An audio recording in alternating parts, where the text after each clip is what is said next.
John straight out of LA. And it's Emerson Damage medicated minutes today. Personal development, then this is not a lie. Number one in the city, avant-garde till we die. Levity saves lives, that's the deep impact. Ain't no other good podcast, that's true fact. So kick back, let it hit, let the insight ignite. Keep up, Emerson's on K-Chon, Los Angeles tonight.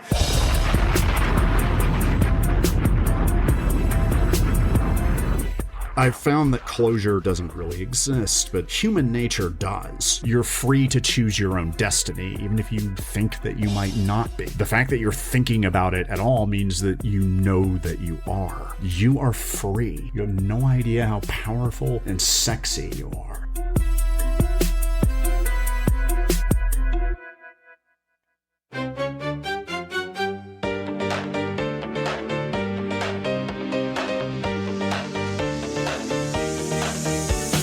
Helena Mayfair, Helena Brit, contractor, overeducated, cybernetic twist. Helena Mayfair, Helena Brit, it's time she got a greatest hits collection, and this is it.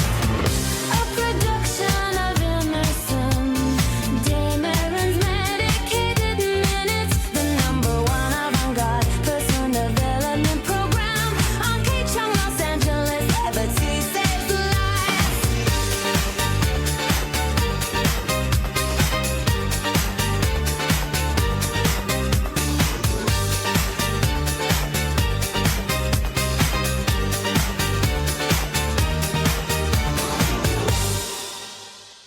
I awoke in Astoria with a hangover so profound it felt like an art installation.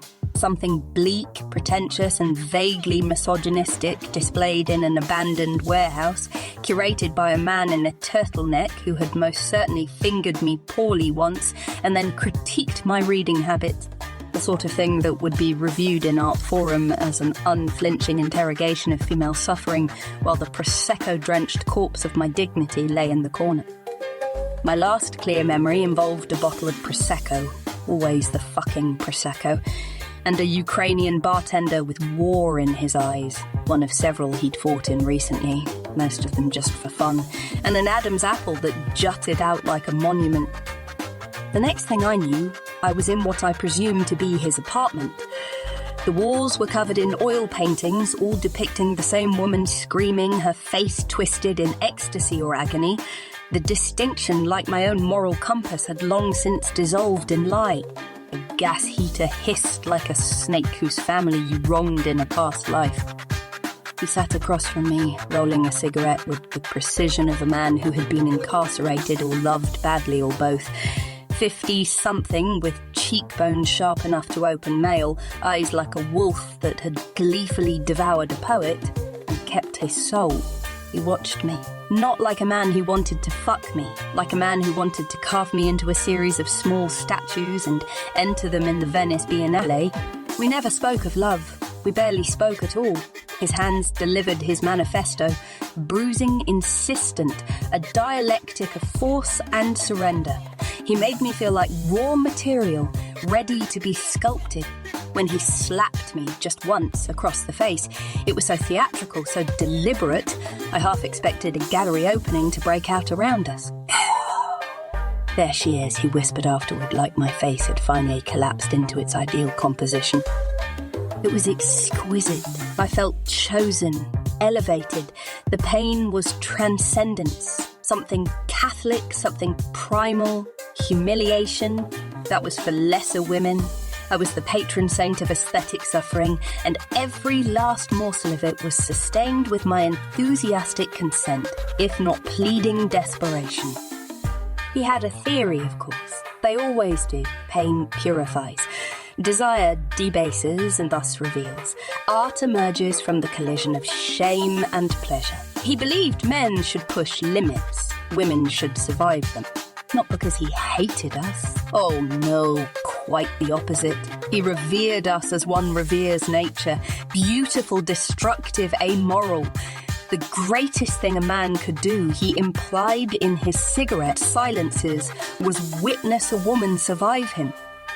Then there was Ricky. Ricky with the chin-strap beard. Ricky with the self-produced mixtapes Astoria Slaps Volume 3. Ricky, who fused throat singing with rather slipshod trap beats, producing a sound that evoked both a garroted hippo and a demonic dial-up modem trying to connect to the spirit of murmur. He wore tracksuits in the colours of chemical spills. He spoke exclusively in record scratch aphorisms.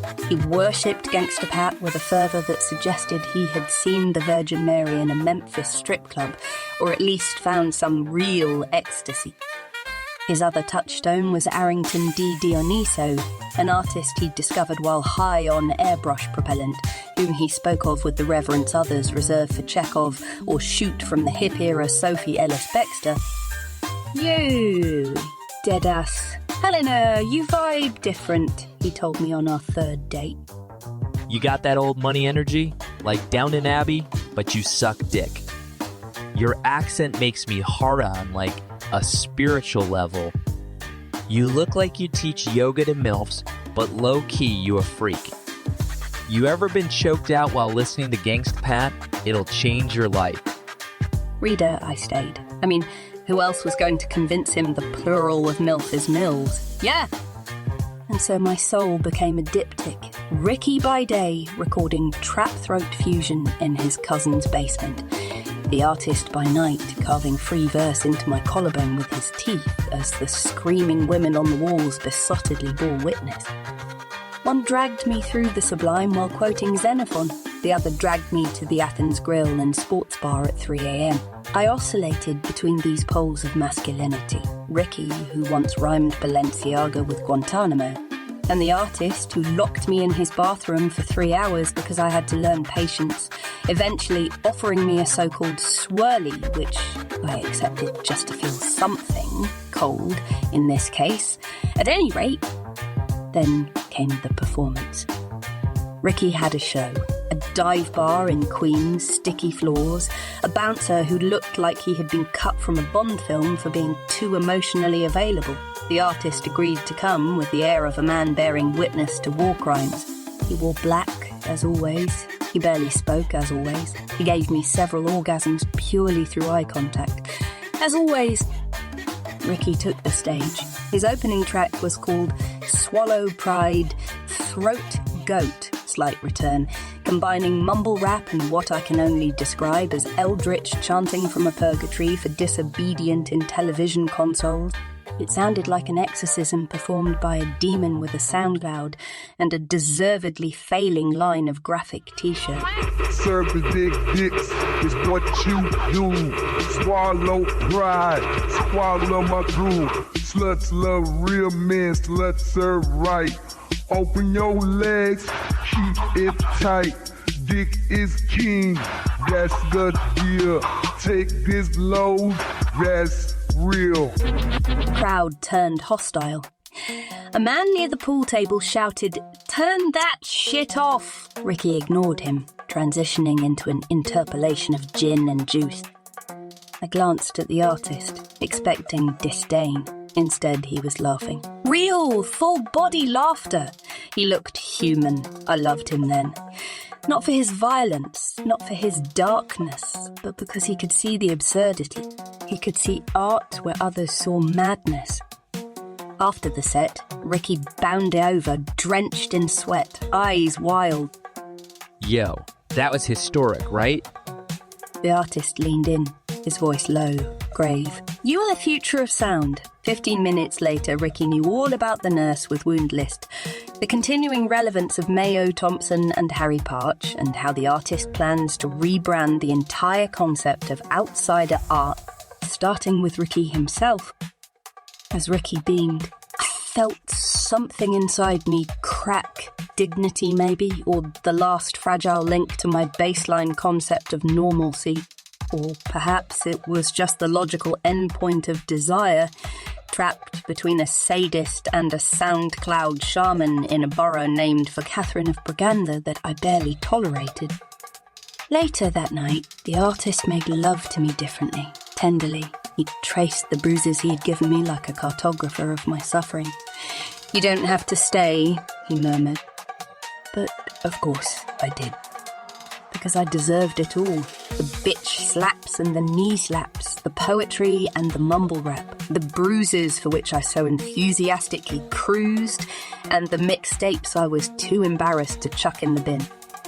Was it degrading, perhaps? Deranged? Almost certainly. But was it glamorous? Absolutely. If I could bring glamour to Queens, I could do anything. Besides, I had learned things. A power, men and Tuvan throat rap that would absolutely get me arrested in Europe someday. If I'm lucky.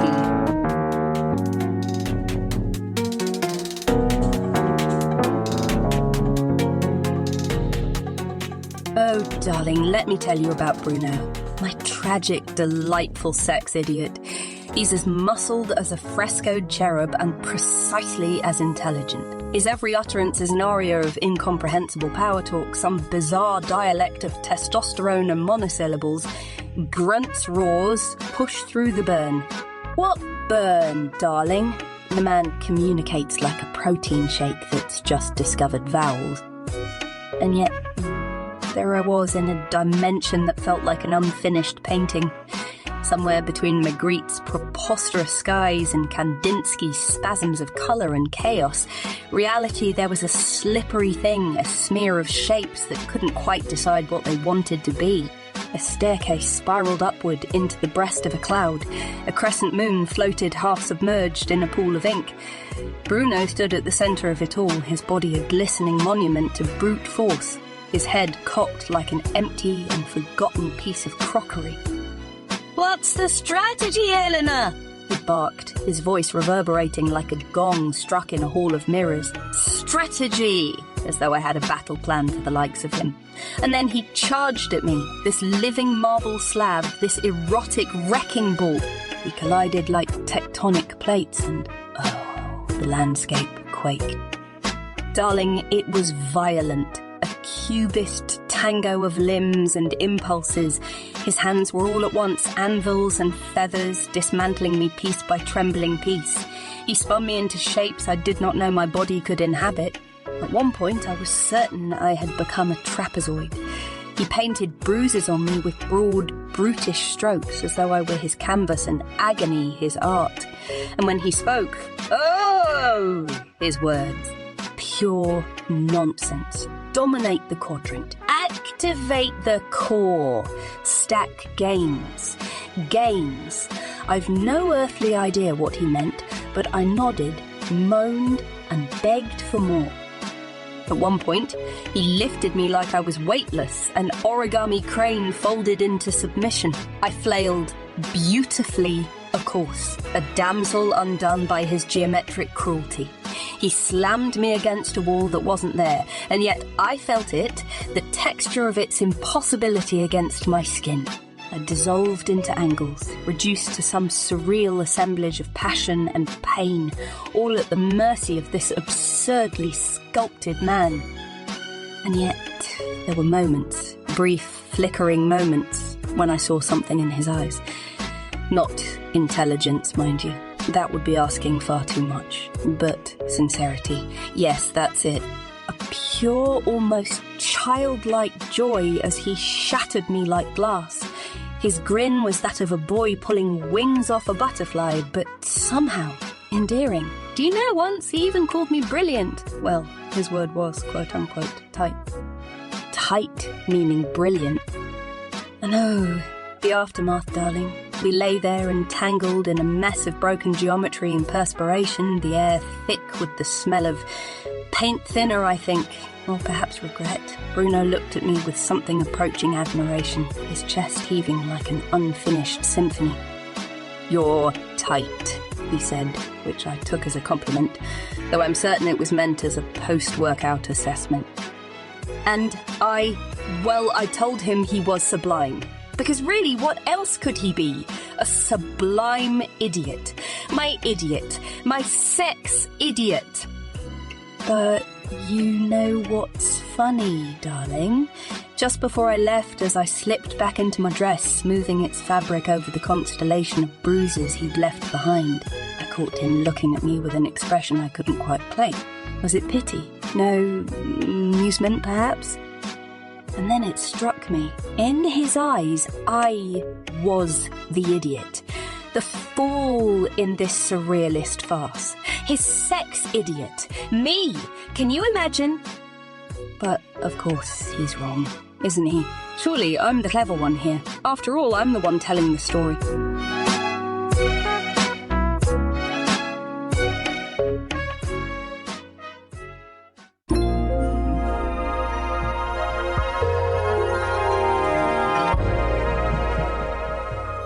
Darling, you simply must hear about my latest spiritual awakening.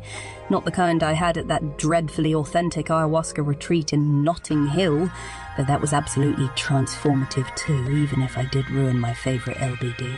No, this was something far more. How do the French say it? Profound!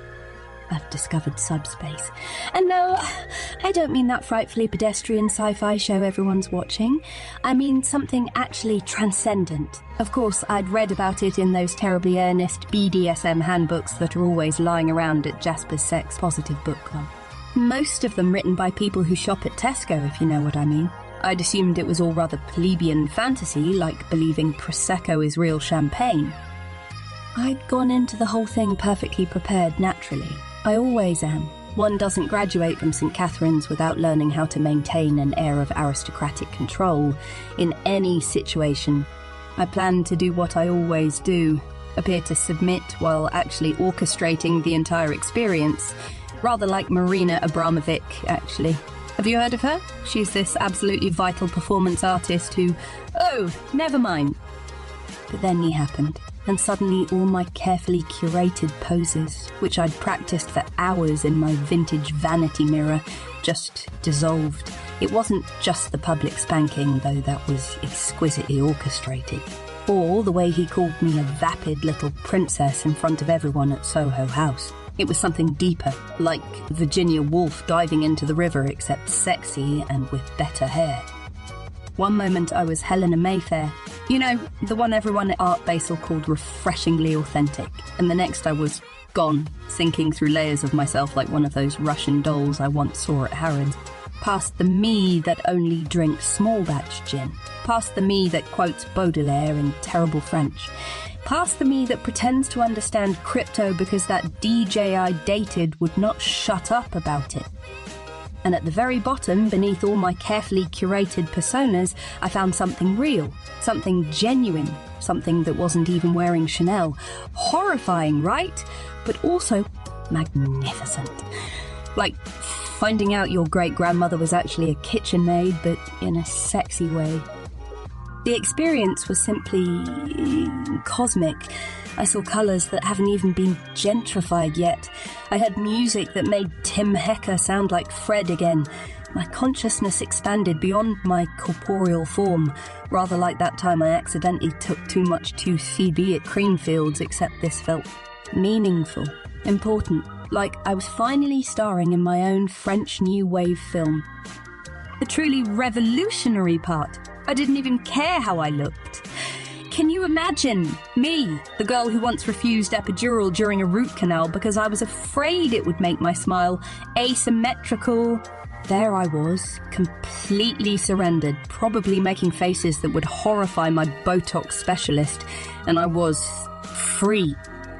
When I finally surfaced, like Ophelia but with better lighting, I felt reborn.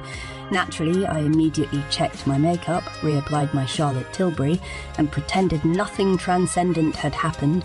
One must maintain standards. But darling, let me tell you, I've been changed, transformed, elevated. I suppose you could say it was humbling, though I don't really do humble. It clashes with my bone structure. Was it enlightening, like reading Roland Barthes for the first time, but with nipple clamps? Was it embarrassing? Oh, sweetie. Nothing is embarrassing when you're as genuinely complex and misunderstood as I am. As it happens, I am never embarrassed, just utterly, gloriously ruined. Now, if you'll excuse me, I simply must call my Dom. He's this absolutely fascinating investment banker who really gets me. He says I'm not like other girls at all, and you know what?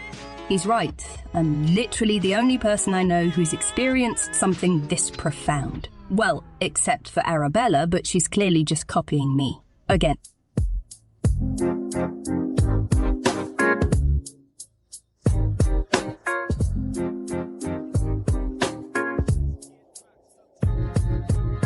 So there's these 4 American chaps I keep company with, let's say. Wouldn't call them friends exactly. Certainly not boyfriends, mind you. That's far too conventional, isn't it? They're more like pieces of a little puzzle. My own 4-piece Yankee set, if you will. Each one's got his little charm. Don't ask me what they see in me, but honestly, who's complaining? No, there's Brad. The leader, you know, he's always giving orders. Terribly bossy, but oh, I quite like that. My little Brit, he calls me, with that patronising grin. He's forever setting rules, making decisions, and expecting me to follow. 7 sharp hella, he'll say, not a touch of humour in his voice. And the thrill of it just makes me melt, like he's some American king or whatever, and I'm his... I don't know, his vassal. Is that the word? I mean, really, who am I to deny a man his little rituals? It's like he knows exactly what I want before I even think it, and I get to just float along. Effortless, really. Then there's Jax. Action Jax. No chit chat. Just pure, raw energy. Gets right down to business, barely a kind word in him, but who needs gentle? Oh no, not me. He calls me his little English rose, and I think that's sweet as far as it goes. But the way he throws me about, like I'm just some outlet, he says. Outlet. I thought it was adorable when he said it. It's almost like he imagines he's found the core of me, this mysterious little English thing he's unravelling bit by bit, and he's going to plug right in like he's Rogering the cosmos. I just let him get on with it. Less talking, more, you know, what can I say? Strong and silent has nothing on strong and straightforward in my book. And Trey, the dark, dirty Riddler. Now he's clever, bit of an oddball. He's into all this mind control talk, saying things like, I can see your core motivation, Helena. My core motivation, can you imagine? But he says it with this piercing gaze, like he's imparting some great, profound revelation. And I think, sure, Trey, whatever you say, it's quite a show, really. I barely need to be there, he calls me his fascinating specimen. And there's something so sweetly deranged about it, don't you think? All I have to do is nod along, and he's positively enthralled. He might think he's got me under his spell, but oh, I do know a thing or two about charm. At the end of the day, I'm just floating along quite above it all, with legs like these, who wants to work hard. And then Eugene, dreamy genius Eugene. Oh, poet, that one! You're my English muse, he tells me, like he's Goddard and I'm his Bridget Bardot or some such. He's got that soft, idealistic side, always whispering about how I'm the only one for him. I imagine. The only one. I know full well he's got a whole harem he's saying that to. But he's ever so convincing. He's practically hypnotised himself with all those flowery words. And all right, I admit, I sort of melt when he says them, don't I? Because really, what girl doesn't love a bit of romance? The moment he gazes at me with that doe-eyed look, I feel just as special as he says I am. Silly, maybe, but I know the game. It's all just a bit of fun, wrapped round his finger with that charm of his. Such an excellent fantasy player he is. And he doesn't fancy a bit of that once in a blue moon. But you see, that's the marvellous part of it all. Each one of them with his own funny American way of seeing me. I suppose one could say I've got the best of all worlds, don't you think? Or at least 4 of them. Like, I'm a wayfaring queen with 4 loyal... Well, I wouldn't say subjects. Or loyal. But it's close enough to rock and roll, yeah?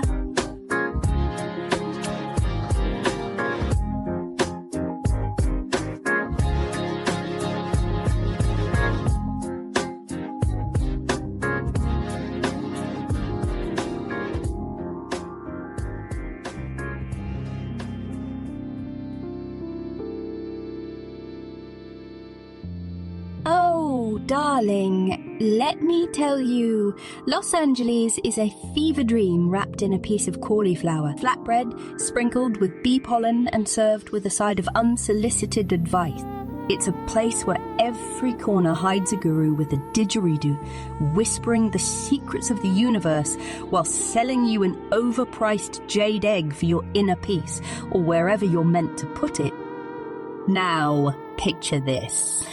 I'm wandering through Venice Beach. Well, not wandering, striding with purpose, of course, as one does. And there he is, this bearded Adonis draped in organic linen, sitting cross-legged on a Himalayan salt block. He beckons me with a finger that Michelangelo himself could have sculpted, and he says, "Get this. Baby, your aura is starving."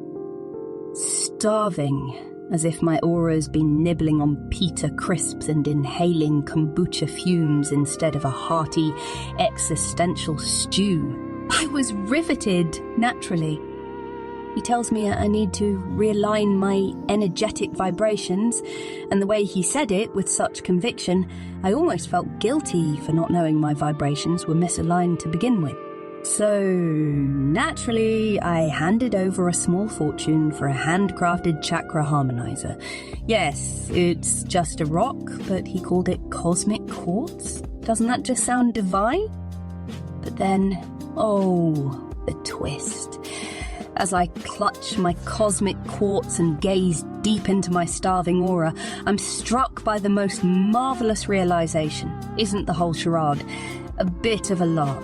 I mean, really, the salt block guru, the jade eggs, the cosmic quartz. It's all one big performance, a self-help pantomime, if you will, where everyone is pretending to be both the damsel in distress and the dashing savior. Los Angeles, darling, isn't a city. It's an installation piece about the commodification of enlightenment. And we're all extras, milling about the set in our Lululemon costumes, awaiting direction. Genius, no? At this point, I think, Helena, you're onto something. Could the very act of seeking self-improvement be the most gloriously self-defeating thing of all? Like trying to mop up a puddle with a sponge that's already sopping wet. So, naturally, I decide to become a commentator on this whole absurdity. A meta-guru, if you will. The guru who knows she's a guru, which makes her better than the other gurus. Or maybe worse, or perhaps just a bit more self-aware, which is really the same thing in the end. But here's the kicker, love.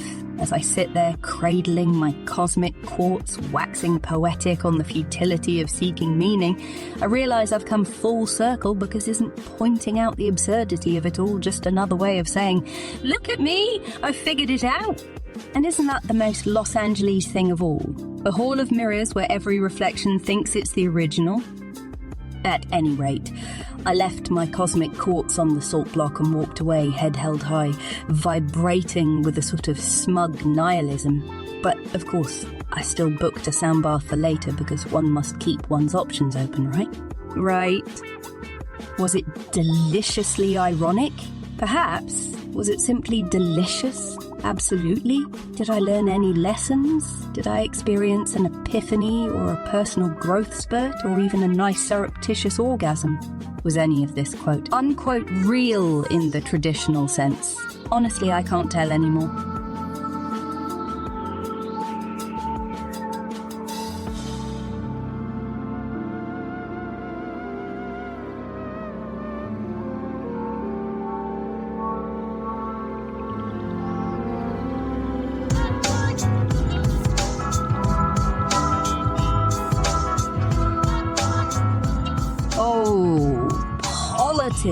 How tiresome. And yet, my love, one must keep abreast of the scene if one wishes to be terribly well connected. Now, Britain, my dear, is an omnishambles. Shocking, I know.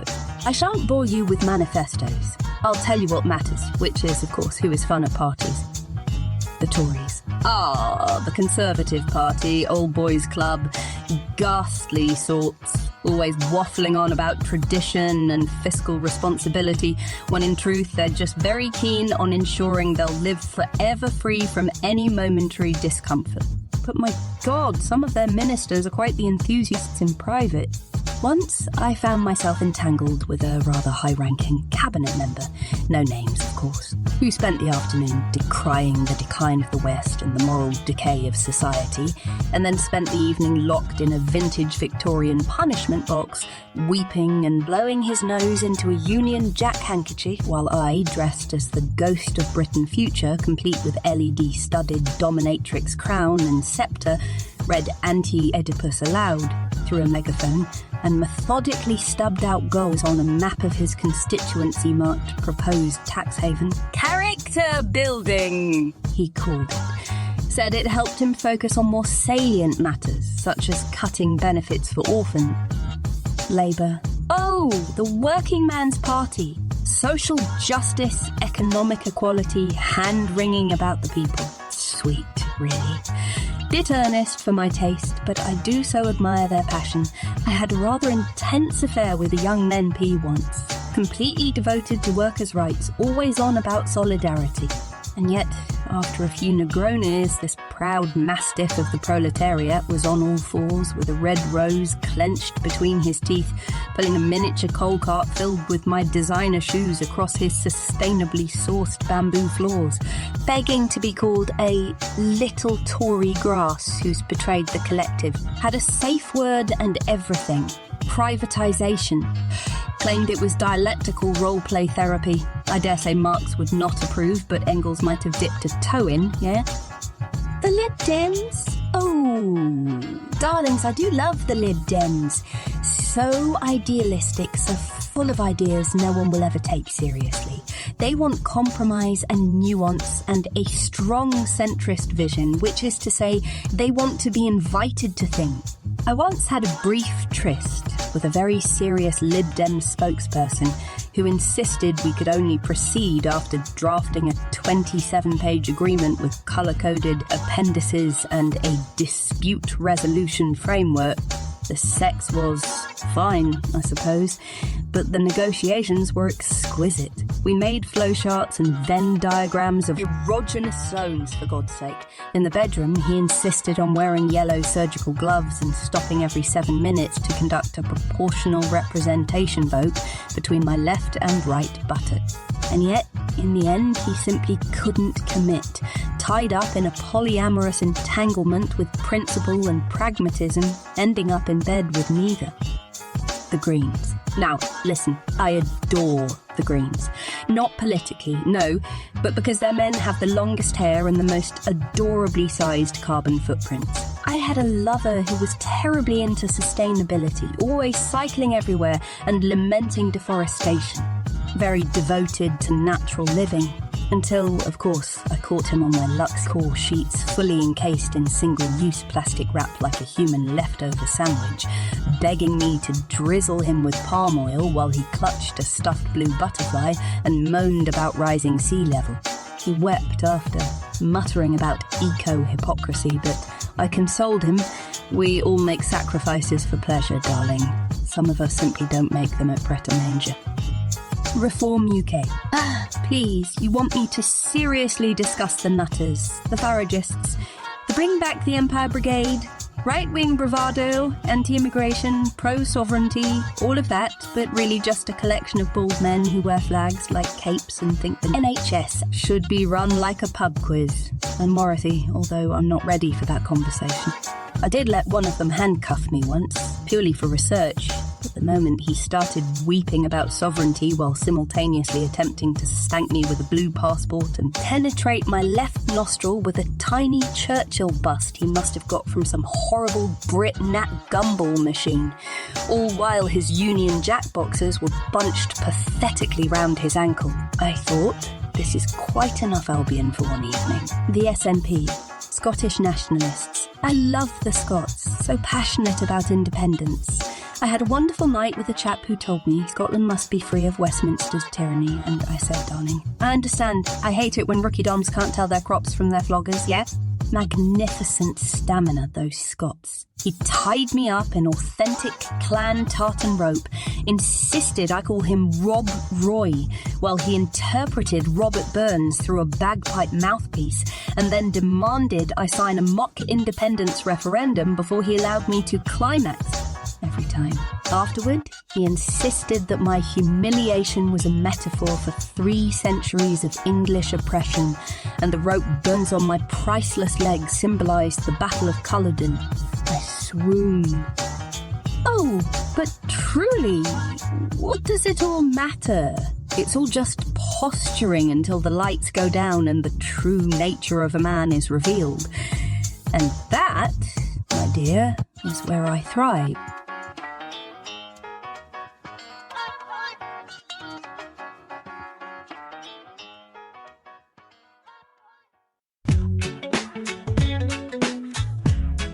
Darling, if there's one thing I detest, it's a combination of vulgarity and ignorance.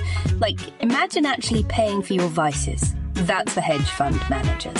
Neglected middle children, tourists in Ibiza. Real sophistication lies in accepting the absurd abundance of life and the mundane miracles it throws your way, yeah?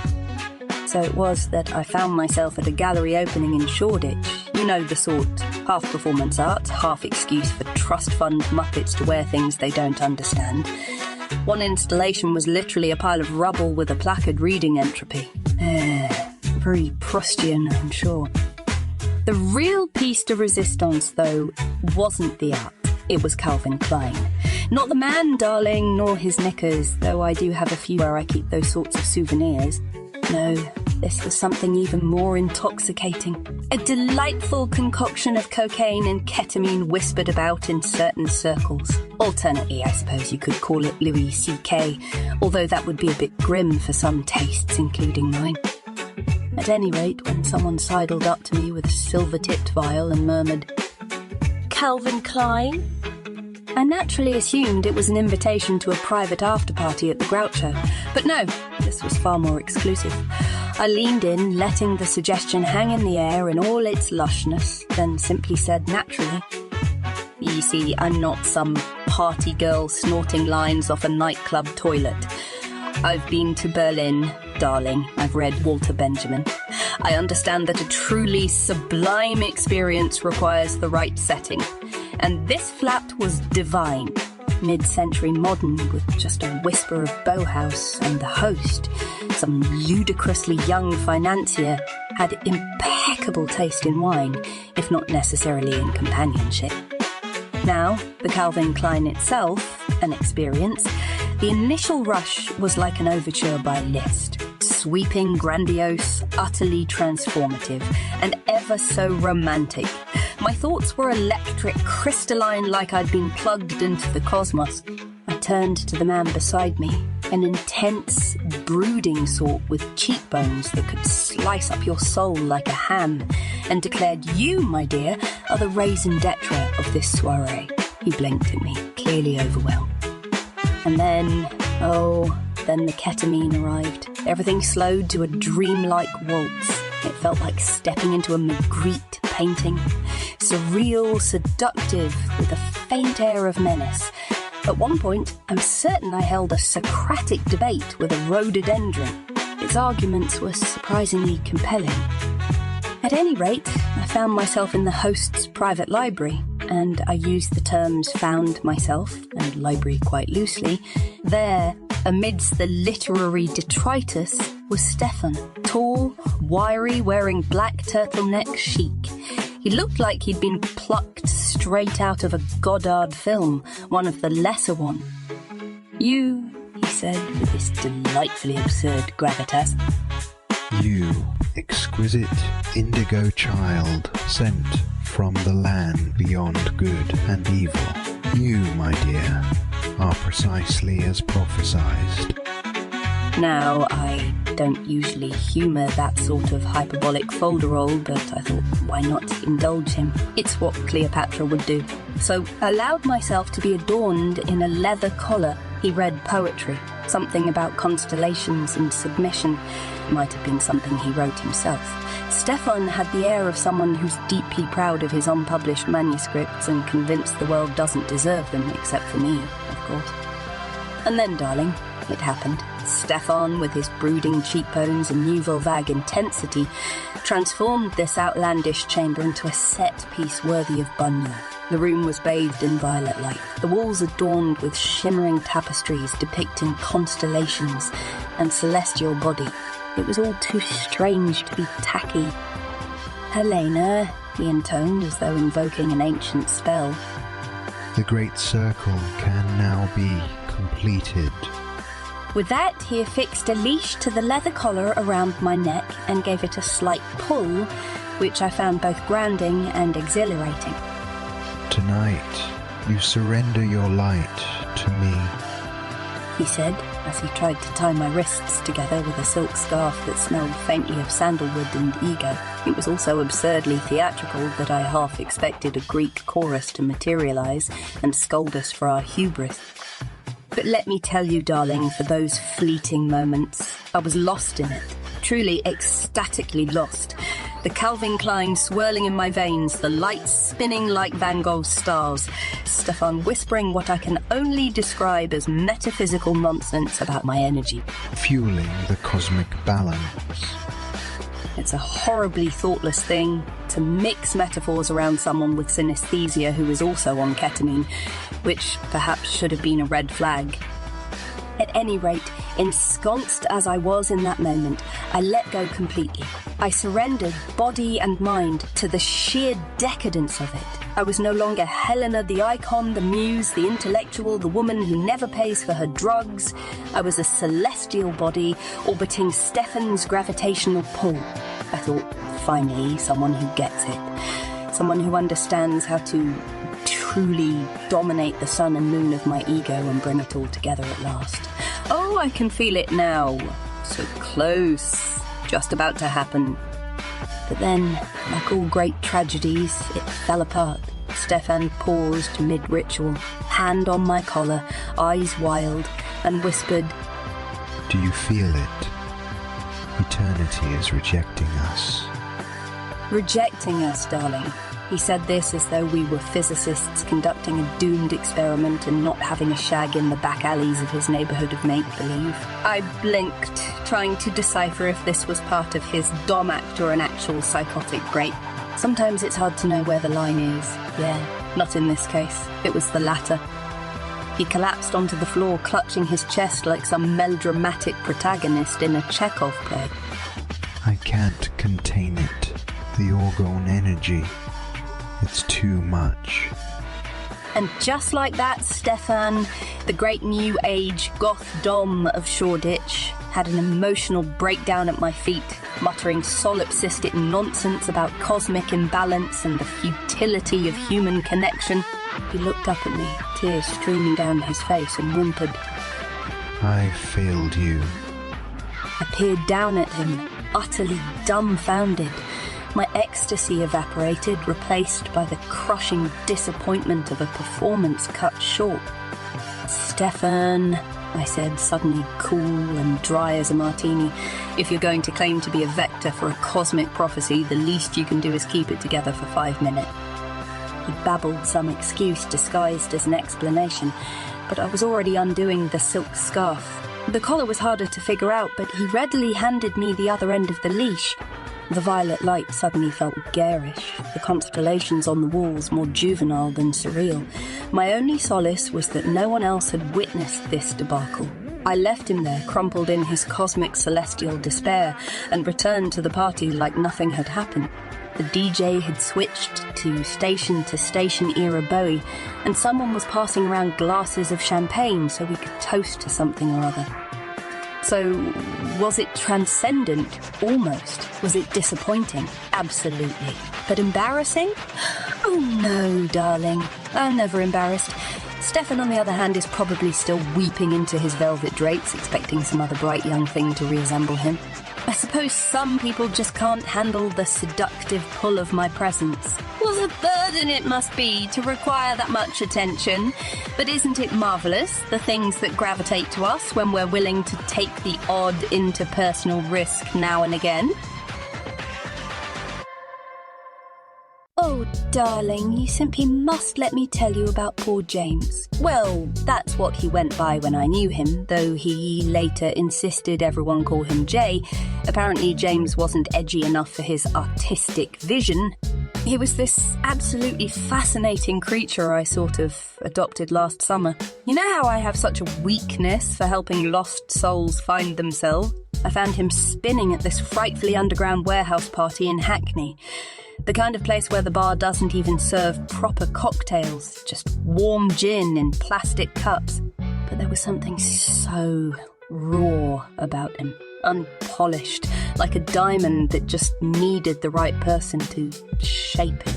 He was wearing this absolutely tragic faux vintage leather jacket that was clearly from Topshop, but I saw potential. I let him take me home that night to show him what real culture feels like, you understand. His flat was this dreary little space above a kebab shop, but I found it sort of anthropologically fascinating. He had all these vinyl records displayed on his walls, and I didn't have the heart to tell him that half of them were rather obvious choices. I mean, who doesn't own Unknown Pleasures? Just in the last week, in Camden Town alone, I've seen the t-shirt in at least 5 different languages, but I did manage to ease him in a bit, started bringing him to all the right parties, introducing him to actually important people, even convinced Daddy's friend Sebastian to let him DJ at Annabelle's, though that was a bit of a disaster. Apparently, experimental noise artists don't understand the concept of reading the room. He did have this charming way of making everything seem terribly urgent and passionate, always calling at 3 a.m. about some absolutely vital party we simply had to attend, or some mind-expanding substance we had to try immediately. And yes, fine, I may have helped him out with rent once or twice, but only because he was on the verge of this enormous breakthrough. He had all these connections in Berlin, you see, very underground. Very next wave, the sex was, well, it was rather like performance art. Lots of brilliant ideas, somewhat slipshod execution. He had this thing about filming everything for his video collage about loneliness or whatever. I'm sure it will be terribly avant-garde when it comes out. If it comes out, he took his laptop with all the footage when he left for Berlin. Or was it Barcelona? His note was confusing. I assume pump and dump refers to one of his crypto scams, right? Oh, and he borrowed my grandmother's vintage Cartier watch. For good luck, apparently. I'm sure he'll return it once he's established himself. I did make it clear I needed it back. I do hope he figures himself out, poor thing. He had such potential, even if he didn't quite know what to do with it. I mean, yes, he might have borrowed quite a bit of money. And yes, perhaps he did sleep with Arabella the very night after I introduced them at my gallery opening. And fine, maybe he did use my contacts to book several gigs he never actually showed up for. But that's just how these artistic types are, isn't it? They need someone sophisticated to guide them, even if they don't always appreciate it.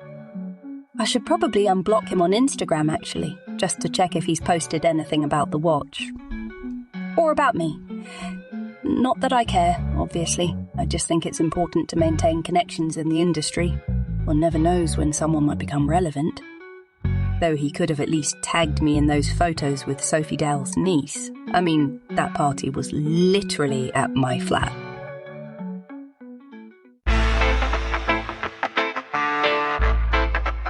Right, so there was this bloke. Let's call him Sebastian, shall we? He was, oh, how do I put it? Intensely magnetic. Like, he had that look, you know? That posh, tortured artist slumming it vibe, always in leather jackets, brooding around with his tousled hair and mysterious stubble. Absolute godsend, I thought. We met in this art gallery, naturally. He was holding a cigarette, even though they're totally verboten indoors now. just standing there all suave with his smoke, smirking at a sculpture like he knew some deep secret about it that the rest of us couldn't possibly understand. So I'm thinking that's the man I need to be with. I should have known then that he was, well, a bit different, but I thought it was just all part of his allure. So when he invited me back to his place that night, obviously I said yes. His flat was one of those dimly lit, moody little setups with no proper lighting and only, like, black curtains. Everything was dark wood and leather. He was into aesthetic minimalism or whatever he called it. I was in awe, you know? The way he just didn't care about brightness or joy or anything remotely uplifting. He was, like, beyond all that. Anyway, things progressed. Obviously, we got close. Well, physically close, if you catch my drift. But I mean, the way he'd speak to me, he had this way of making everything feel so intense. Like, he'd grab my chin and say things like, "You're mine now, aren't you, Helena?" And it was thrilling, I'll admit. Nobody'd ever looked at me like I was something they owned, something precious they could just, hold on to and use. I thought, oh, isn't that romantic? Like, who doesn't want a bit of possession? But he had these little, quirks, right? He liked to push me, not just emotionally, but physically.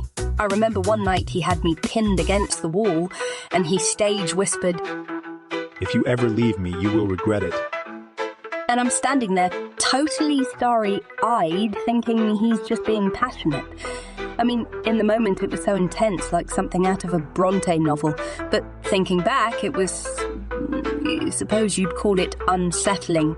He'd always go a bit too far with his words, his touch. There were moments he'd have this gleam in his eye, like he could just snap.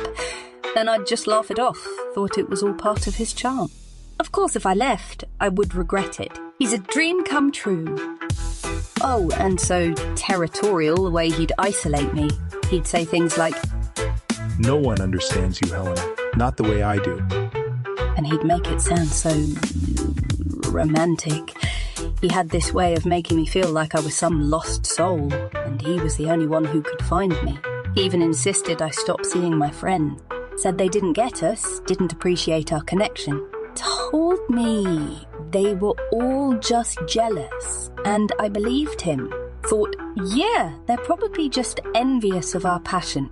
How see, right? Girlish. And then there were the darker things.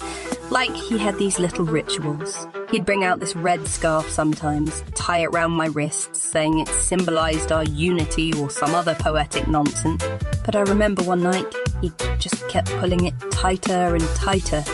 And I was sitting there thinking, this is all so deep, so intense, like some sort of performance art right here in my living area. But at some point, I could barely feel my hands. And he just looked at me with that smirk of his and said, "You'll do anything for me, won't you, baby?" It felt like more of a statement than a question. And, I just nodded, because what else does one do in that sort of situation? I probably would have done anything for him, wouldn't have even thought about it had he not been so tragically tactless as to rub my face in it like that. One time, I even sat outside his door for, an hour, just waiting for him to let me in the cold, because he said he needed to see my devotion. I thought it was a test of love, thought it was all very grand, very tragic heroine. Anyway, when it was over, we got it on like feral rodents. Looking back, I suppose it was, strange, maybe even a bit much. My friends would try to tell me he was controlling or manipulative. They'd say things like, "Helena, he's so clearly dangerous." But I just thought they didn't understand. I mean, what did they know about romance?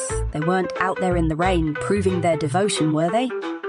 He ended things abruptly. One day, he said he was done and that I'd served my purpose. Said it so calmly too, like he was finishing a cup of tea.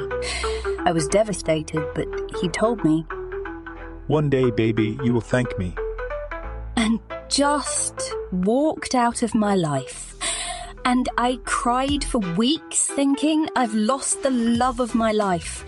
but I never really stopped to think about what sort of love it was, did I? Anyway, sometimes I still think about him late at night.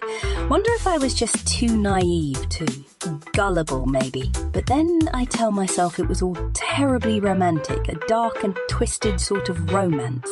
And besides, isn't that what makes life such a fascinating business?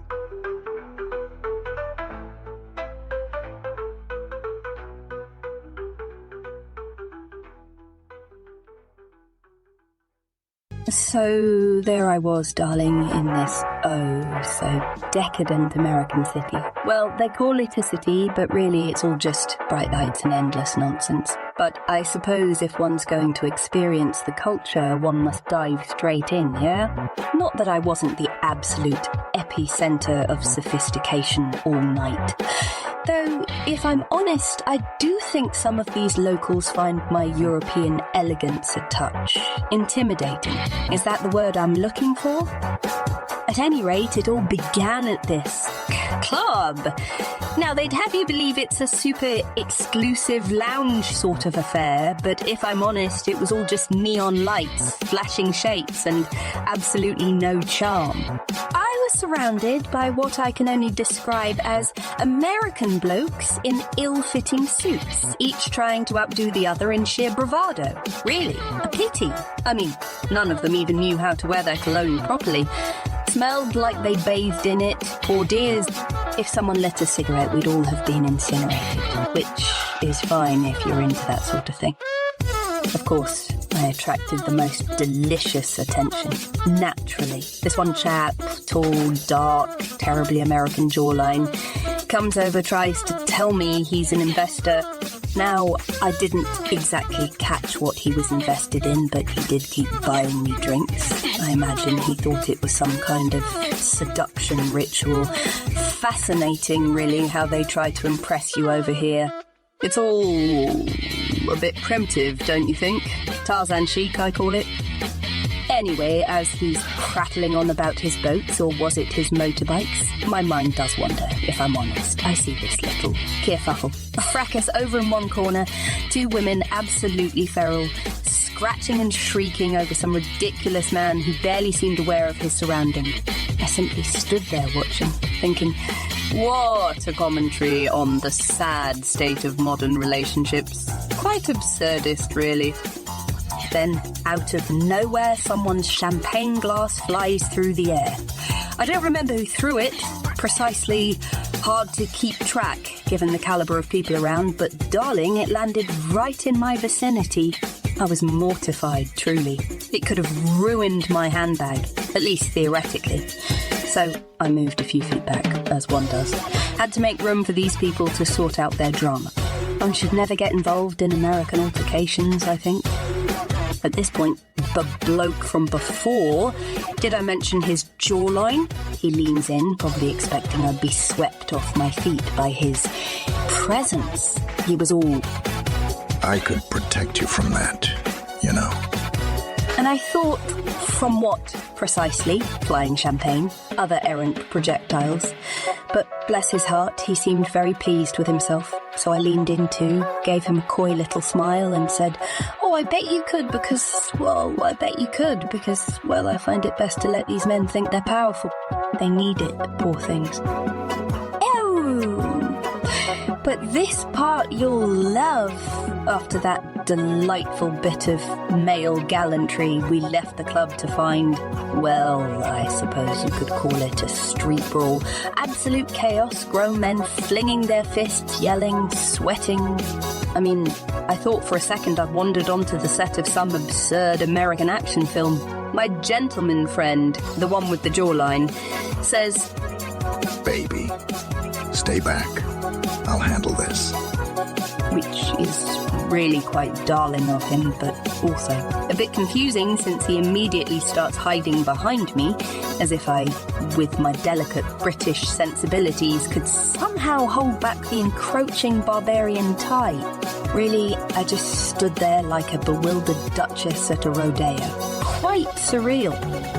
By then, wouldn't you know it, a police car pulled up. A truly heavy-handed approach, I thought. I remember trying to reason with one of the officers, explaining how terribly uncivilized it all was, really beneath a city with so much potential. But he seemed to think I was, shall we say, part of the problem. At one point, he said, Go home. which was so quintessentially American of him, wasn't it? I mean, who tells a woman like me to go home? But back to the evenings, escalations, the investor bloke with the jawline. Such a dear, truly, after his own ham-fisted fashion. Suggests we go back to his place too. In his words, Avoid the riffraff. so I agree, thinking it'll be the ideal place to observe more of the culture up close, of course. We head back to his place, which was, well, grand in theory, but in reality, a bit tasteless. All grey and minimalist, no character, no warmth. I couldn't help but think, does this man even own a single painting? At this point, he tries to impress me with his collection of bourbons, which he explained in excruciating detail. Couldn't quite follow. It was all something to do with aging and barrels. And you'll laugh, but I actually dozed off just a touch, just for a second.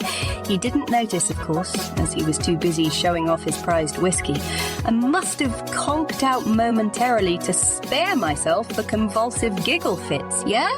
Not unpleasant, that fleeting hypnagogic sleep state.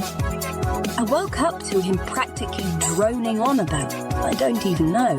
So in the spirit of politeness, I decided to, shall we say, change the energy. And he looked utterly shocked, like he'd never encountered a woman who takes charge. But here's the kicker. I didn't actually do anything at all. I just sat there with that look, you know, the one. And suddenly he was, very much at my service, if you will. They're so eager, aren't they? Very sweet, actually, in a misguided way. Then, would you believe his roommate walks in, looking quite flustered, like he'd walked in on something scandalous? Which, darling, he hadn't, because again, I was doing absolutely nothing. Absolutely nothing. Just existing. But the tension, oh, it was palpable. You could see his poor little American brain trying to process the situation. Bless him, bless him. They just can't bear it, can they? So I simply got up, left the boys to discuss things amongst themselves. And as I left, I thought to myself, what an evening. I have truly experienced the American nightlife. It's all quite tragic, really, how easily they fall to pieces over here. But I suppose that's what one gets being me, absolutely adored by the masses and yet simultaneously quite above it all. Oh, darling. My glorious whirlwind descent into high-stakes passion deep in the maw of madness began, as many such things do with a man who existed in the rarefied air of the truly untouchable. He was cruel, cold, and oh, so devastatingly chic, a sort of metamodern Heathcliff with expensive tastes and excellent sartorial instincts to match. The pain blurred into pleasure, his disinterest only intensified his mystique. For the first time, I visited. Oh, what's it called, darling? Subspace. I promptly purchased a timeshare. I became insatiable, a woman of omnivorous appetites, a connoisseur of exquisite suffering, always demanding more. I want to feel everything. I want life-altering humiliation, to understand all this shame business finally, once and for all. At any rate, I wanted to impress him, and to that end, I invented new sex acts, ingenious, avant-garde expressions of desire. These were feats of creativity, atrocity, exhibitions, veritable performance art spectacles of the flesh. One night, I executed a move I dubbed the Devil's Spiral, a balletic contortion of elegance and daring. He shoved me off with a sneer, an artistic critique surely, gripped me by the throat and elevated our rendezvous into something truly magnificent. I gasped in exhilaration. He was my muse, my cruel Pygmalion, sculpting me in the language of the sublime. Next time I get such a sterling idea, I resolved I'll make him think it was his. But one man could never be enough for a woman with my expansive erotic portfolio of peak experiences. My hunger was a thing of legend, of stage, song, and screen. My thirst a tale whispered in late-night salons over opium and wormwood. And so, in want of an outlet, I graciously accepted a proposition for a most cultured and intellectually daring arrangement. A threesome with my dear companions Ben and Dylan, devoted admirers whose ardour gave me a certain sense of security, if you follow. We secured an atmospheric hotel suite so decadently dishevelled it could only be deliberate, smuggled in an excellent whiskey all the way from Kentucky, and engaged in the most deliciously charged raillery. Then, overcome with awe at the beauty of life's indescribable detail, as represented in microcosm by my left areola, retreated to a chair, murmuring something about wanting to observe. How utterly French of him! Dylan, overwhelmed by the gravity of the moment, indulged too heartily in the whiskey and drifted into a catatonic slumber. Ah, the tragedy of excess practiced in excess, flaming out too soon to bear any truly transcendent narrative fruit. Undeterred, I found myself alone amidst the wreckage of our grand design, a creature of desire still yearning for completion. My lover's phantom touch lingered on my skin, the brutal poetry of his impact play still fresh in my mind, although the bruises were beginning to heal, thank God. This was not failure. It was narrative tension, the unpredictable plot twist that turns a good story into legend. A Jezebel's journey worthy of the finest Jungian pornographers. And so, undaunted, I made one final, inspired move, shocking even myself with a bid for ecstasy that would surely go down in the annals of my glamorous misadventures. The night, the city, and the universe itself had other plans, but I walked out onto the neon-lit boulevard, draped in starlight and mystery, my hunger undimmed. The world pulsed beneath my heels, and I, resplendent and insatiable, walked on.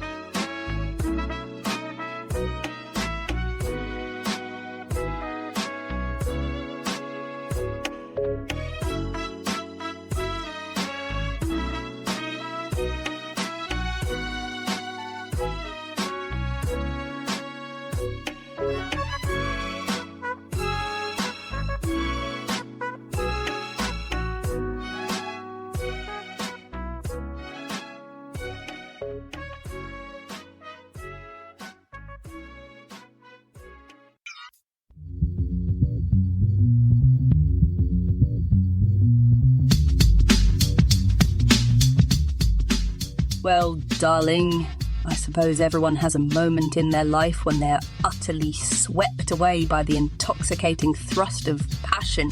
No, that's too common. Adventure. A bit pedestrian. Let's say artistry. Yes, that's the one. And in my case, it came in the form of a man, a thief, to be precise.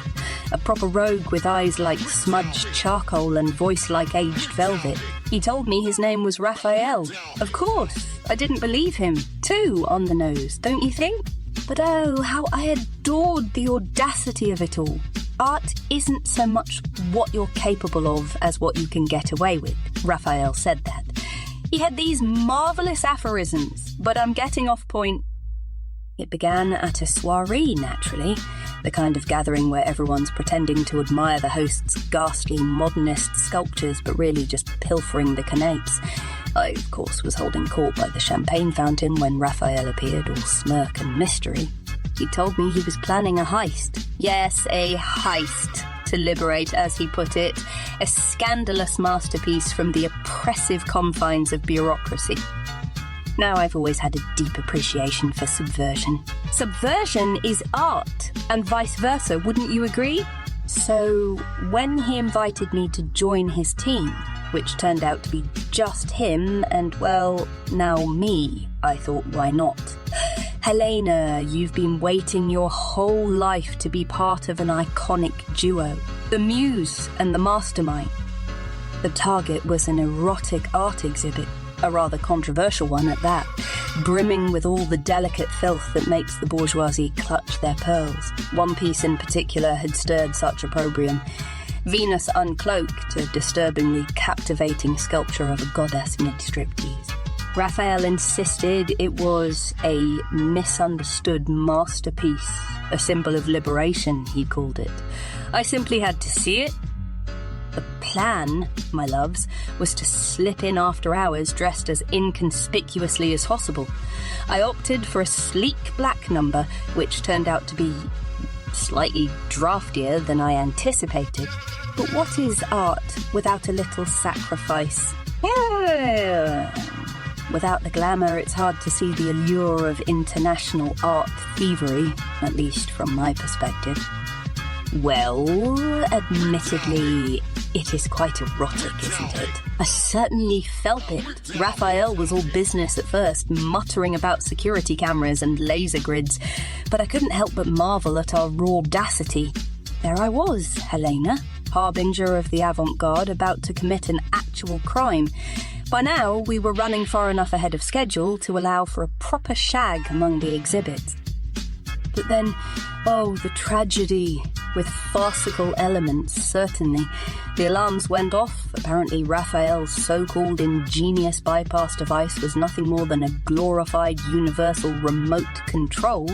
Like Nano's, he dashed off, promising to circle back, and left me, alone, clutching Venus uncloaked in nothing but my heels, and a trembling sense of indignation. And so I did what any self-respecting woman of my intellect and poise would do. I improvised. I wedged myself behind the nearest installation, a ghastly assemblage of phantom limbs and glitter, if you must know, and waited. Security guards swarmed the place, shouting things like, "Identify yourself," and "Drop the statue! Drop the statue!" Imagine suggesting such barbarity. I'll have you know, I protected Venus, uncloaked, with my very life. There I was, half draped over a metal sculpture titled Consumer Apocalypse, attempting to look both invisible and profoundly artistic. It's no small feat, let me assure you, this hiding in plain sight business. Eventually, I realised Raphael was not coming back. The guards grew tired of searching. Dreadfully unimaginative lot, and I made my escape, barefoot and clutching Venus like a lover. I left her in the garden of a local monastery. Poetic, don't you think? The monks deserve a little spice. A half-dozen terrorist organisations claimed responsibility, which put me mostly in the clear, I believe. As for Raphael, I never saw him again, probably fled to Paris or prison. But you know what? I have no regrets. Art isn't meant to be safe or predictable. It's chaos, darlings. It's passion. It's hiding behind a sculpture in your knickers while an American goomba named Barry shouts, "Who's there?" as if it's any of his business. So yes, I helped liberate Venus. Was it foolish, perhaps? Was it illegal? Absolutely. But was it artistic? Without question. And isn't that the whole essence of the thing, really?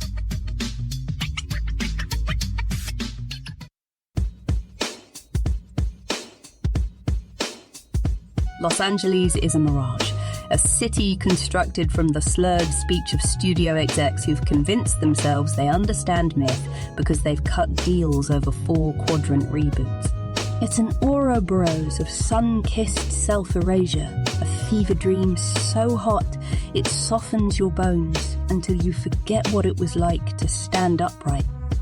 I arrived on a Tuesday, met a man named Clive who wasn't named Clive at all, but whose real name was some unpronounceable jawbreaker of letters, consonants thrown together like a script option, then stranded in turnaround.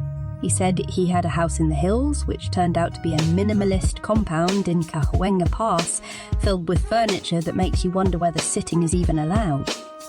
He offered me cocaine so pure I thought I'd transcended linear time. Then came the ketamine, a chemical wrecking ball that left my body behind and let my soul do fractal ballet across a holographic soundstage where every scene was shot with soft lighting and the laughter track had been bet-masked.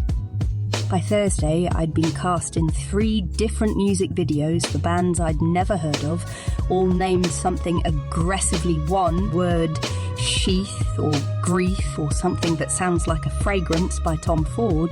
The directors all wore sunglasses indoors, all spoke as if narrating their own biopics. I want it raw but polished.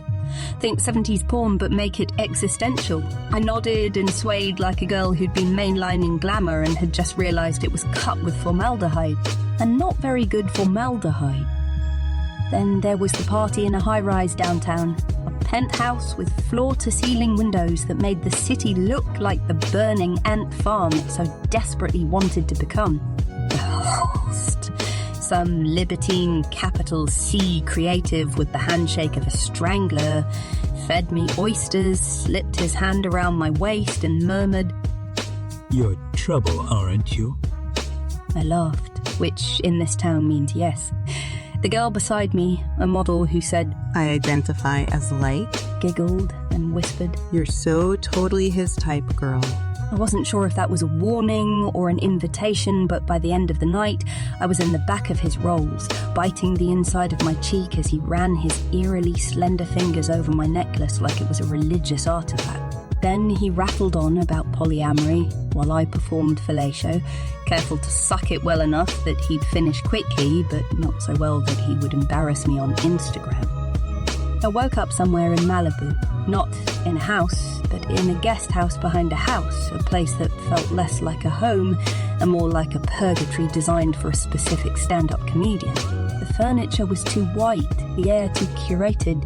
There was a note on the nightstand that just said, "Keep it vague, babe. X." I had no idea what it meant, but I felt I had already complied. Somewhere along the way, I lost a beautiful pair of shoes, gained a leather jacket that wasn't mine but is now, and collected 3 different life stories from each of 2 men with stubborn chemically induced erections who swore they could make me famous.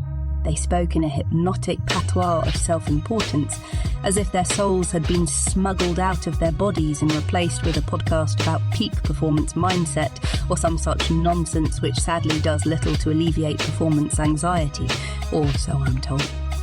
By the time I left, I felt Los Angeles had done something to me, bent me over, rearranged my insides down to the molecules, taken me in the way men in this city take women.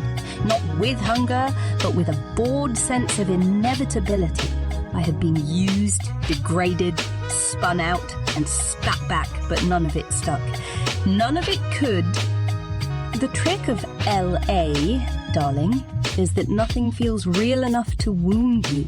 Not properly, not deeply. It just glances off the surface like a skipping stone, leaving ripples, never sinking. On the flight home, I marvelled at the desert below, a sprawling wasteland that looked more honest than the city built on top of it. I thought about the man who whispered in my ear as he pressed my face into something expensive, telling me I was beautiful, so beautiful, so beautiful. And the way I had smiled, not because I believed him, but because I knew he believed himself. Los Angeles is a mirage, a place where nothing happens and yet everything does simultaneously. A city of hungry ghosts who don't know they're dead and haven't really read Ernest Becker. And I'll be back, of course, because I always am.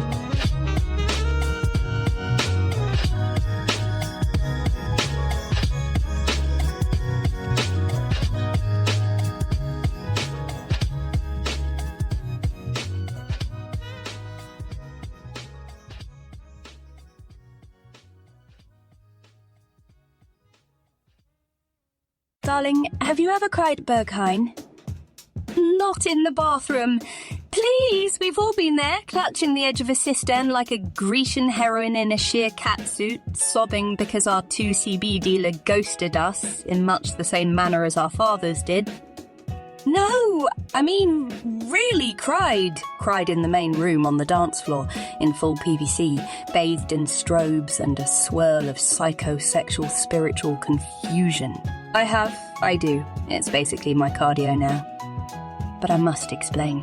Or rather, I must perform an explanation that both reveals and conceals, like a see-through Vivienne Westwood blouse. We're here to talk about metamodernism. Everyone knows that, darling. At least everyone who's ever climaxed during a Kierkegaard quote and then posted about it on Close Friends. You see, once upon a time we had modernism, earnest, architectural, furrowed brows and manly despair. Then came postmodernism, irony, pastiche, sequins over trauma, everything in quotation marks, including the quotation marks themselves, unwilling or unable to even try to feign sincerity. That was my childhood, incidentally, raised by emotionally constipated academics who called love a problematic narrative of dependency and refused to hug me without footnotes, thereby leaving me with a raging oral fixation and a permanent crush on David Foster Wallace, who's not around to let me down gently after shellacking me in singles tennis. But metamodernism? Oh, darling, that's where the party is, unless it isn't. It's the oscillation, the fluid state, neither monism nor nihilism. The movement between knowing and feeling, between mocking and mourning. It's when you dance to Aqua's Barbie Girl at 4 a.m. in Berlin, and somewhere between Life in Plastic and Kiss Me Here, you find yourself believing. Not in Aqua. In everything. Let me set the scene, darling. It was a Tuesday, already a bad idea. I was in Berlin with an American film studies dropout named Nico, who claimed to be building a decentralized cinema experience for the emotionally neglected. He had cheekbones that could cut a wedding cake before moving on to your attachment to self-pity. He called me aesthetic praxis, a name he suggested I use for something he called roller derby. Naturally, I fell in love. We queued for Berghain in matching coats like a couple of anarchist operatives. I whispered something about Baudrillard to the bouncer and he rolled his eyes, which is the Berlin equivalent of rolling out a red carpet decorated with orange and yellow interrobangs. Inside, it was the usual kaleidoscopic nihilism, half-naked ravers grinding to techno that sounded like Zeno having a migraine. Sweat, smoke, the heavy scent of conceptual failure. I felt alive, or at least relevant, and then the ketamine kicked in and things got so deliciously melty. Time folded. The lights became language. Nico vanished into a writhing pile of limbs that may or may not have been performing a site-specific reimagining of Beckett's quad. I was alone, and that's when it happened.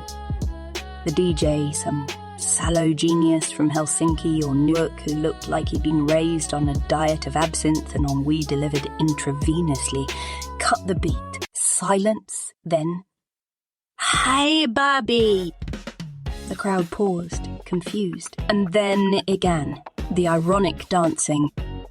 Arms flailed in deliberate awkwardness. Hip thrusts performed with performative disdain. People mocking joy, and there I was, smack in the middle of it, ready to mime along with appropriate Scandinavian detachment. But then something cracked. I thought of my mother, drunk on sherry in the breakfast nook, lip-syncing to the early formative work of Girls Aloud or Atomic Kitten, calling it her little moment of agency. I thought of Nico's furrowed brow when I asked if he believed in love, and he said only as resistance, preferably with a side of solidarity while raising his very skinny, clenched fist. I thought of being 11 and desperately wanting to be pretty, not smart, not clever, not subversive, just pretty, like the girls in the adverts, the ones with no backstories. And I cried, I sobbed. There I was, having it both ways like a good little postmodern theory slut, and yet the tears poured as if the spectre of romantic sincerity had stormed the barricades of my aesthetic sensibilities and declared a war it immediately won. I meant it. And I didn't. And I was on ketamine, which is frankly both illustrative and definitive of the gestalt of the contemporary zeitgeist. No, I will not use the word vibes. This was a real human moment of a sort. At any rate, that, darling, is metamodernism. To know something is ridiculous, and to feel it anyway. To mock love while writing tragically self-revelatory sonnets on the backs of symphony programs. To scream capitalism is killing us while rolling on €30 worth of artisanal ecstasy from a man named Lars who once had a solo show called The Exploding Spleen of Influence, dedicated to Edward Bernays and Jason Russell. Metamodernism is beefy sincerity wrapped in a farcical tortilla of satire, served with a twist of collapse and a garnish of practical self-delusion. It's the girl who wears cat ears and knows they're ridiculous and still wants to be held and kissed on the top of her head. It's me, sobbing to Aqua because being plastic, being quote-unquote fake, was never the problem. It was always the loneliness, the echo, the absence, the desperate yearning for someone to see us pretending and believe in us anyway. So yes, I wept to Barbie Girl at Berghain. And I expect I will again, because, my darling, nothing says authenticity quite like knowing precisely why the French call it the little death, and still choosing to dance like you're trying to frighten off the big one. Now, if you'll allow me to powder my nose and refresh my glass, love, I've got big adolescent feelings and I've not yet begun to take the piss, yeah?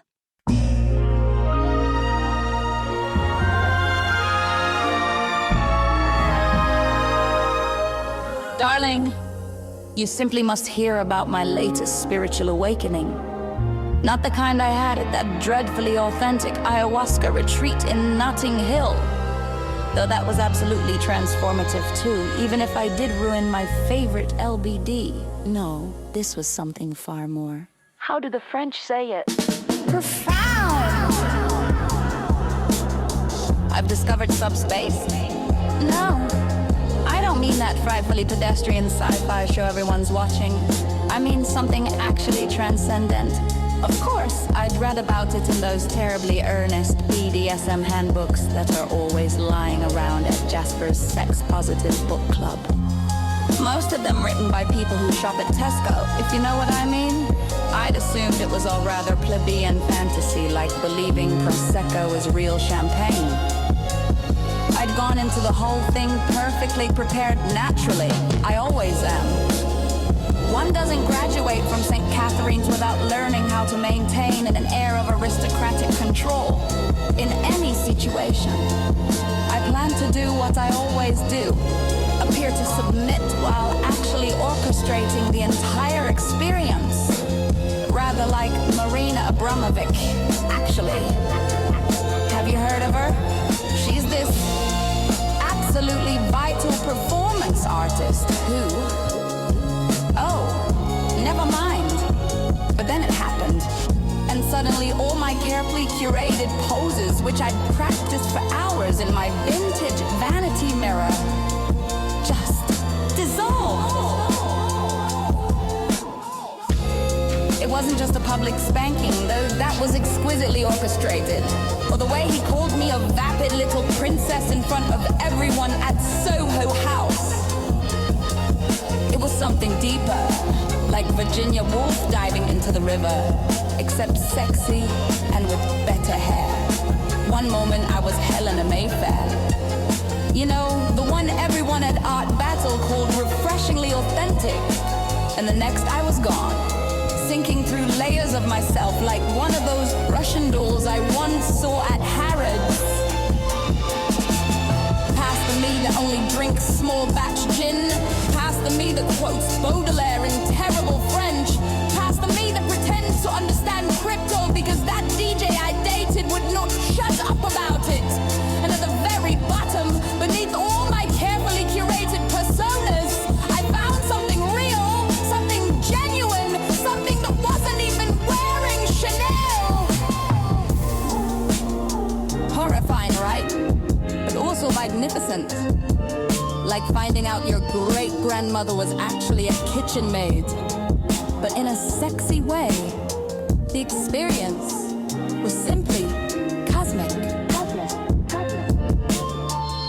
saw colors that haven't even been gentrified yet. I had music that made Tim Hecker sound like Fred, a Ken. My consciousness expanded beyond my corporeal form, rather like that time I accidentally took too much 2CB at Creamfields. Except this felt meaningful, important. Like I was finally starring in my own French New Wave film. The truly revolutionary part. I didn't even care how I looked. Can you imagine? Me, the girl who once refused Origo during a root canal because I was afraid it would make my smile asymmetrical. There I was, completely surrendered, probably making faces that would horrify my Botox specialist. And I was free. When I finally surfaced like Ophelia, but with better lightning, I felt reborn. Naturally, I immediately checked my makeup, reapplied my Charlotte Tilbury, and pretended nothing. Trying to tell you I've been changed, transformed, elevated. I suppose you could say it was humbling, though I don't really do humble. It clashes with my bone structure. Was it enlightening, like reading Roland Barthes for the first time, but with nipple clamps? Was it embarrassing? Oh, sweetie, nothing is embarrassing when you're as genuinely complex and misunderstood as I am. As it happens, I am never embarrassed, just utterly, gloriously ruined. Now, if you'll excuse me, I simply must call my Dom. He's this absolutely fascinating investment banker who really gets me. He says I'm not like other girls at all. And you know what? He's right. I'm literally the only person I know who's experienced something this profound. Well, except for Arabella. But she's clearly just copying me.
Twinkling, the years winding down. I'm strutting through the city in my sequin gown. The gifts are forgotten, the family's away. It's my time to glitter, to sway and to play. It's the week of sparkles and sin, where the champagne flows and the parties begin. From mistletoe kisses to midnight cheers, it's the most glamorous time of the year. The tree in the corner is far past its prime, but who cares when the Prosecco's as endless as time? I'm making resolutions I'll never keep, while flirting with strangers who think I'm deep. Oh, the clock's ticking closer to a fresh new start, but I'm here for the chaos, not the matters of the heart. Tinsel in my hair, glitter on my face. Darling, this week's a fantasy, my perfect space between Christmas and New Year's is that special time, my dears. Don't let a blue Christmas keep you depressed. Of all weeks for partying, this one's the best. It's the week of sparkles and sin, where the champagne flows and the parties begin. From mistletoe kisses to midnight cheers, it's the most glamorous time of the year. So raise a glass to the lost, the loud and the bold. This week's for the reckless, the daring, the sold. Forget the carols, the calm, the quiet tears. Let's toast to the best week of the year.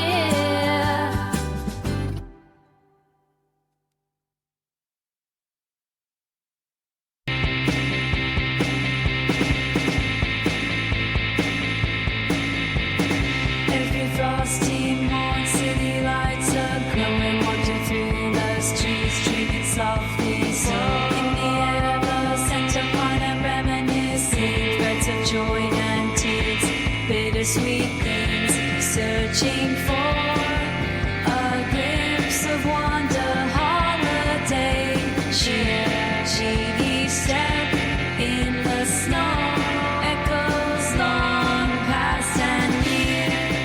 It's the magic of the night, stars are twinkling oh so bright.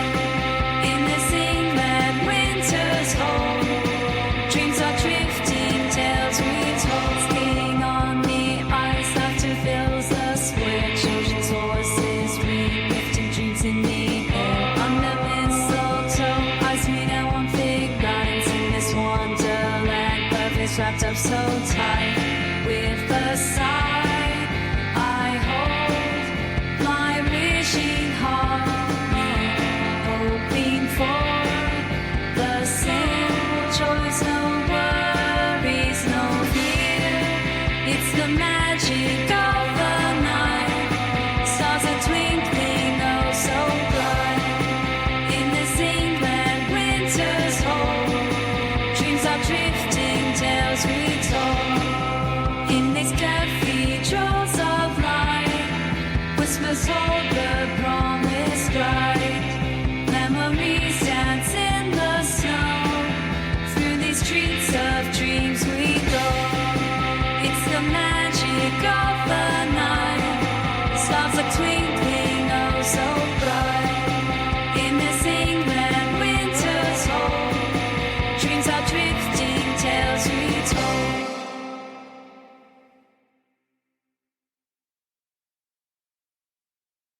Proof. What you need is the intelligence of someone smart enough to be here and smart enough to take my advice, and the confidence of an absolute moron that interferes with radio signals and brings planes out of the sky. Completely self-destructive, sizzling, sexy confidence that you can only get through cultivating it over time and relegating it to a persona, which you want to keep separate. Do not let this persona run for president. Absolutely do not let it run for treasurer. Keep an eye on it, because everything else is just going to happen as soon as you stop caring. What you want to remember about this confidence is that it is first, last, and always fake. It is based on butt kiss, and the reason for that is that nobody can take that away from you. Talk some nonsense into yourself, because you've been making too much sense. Stop doing that.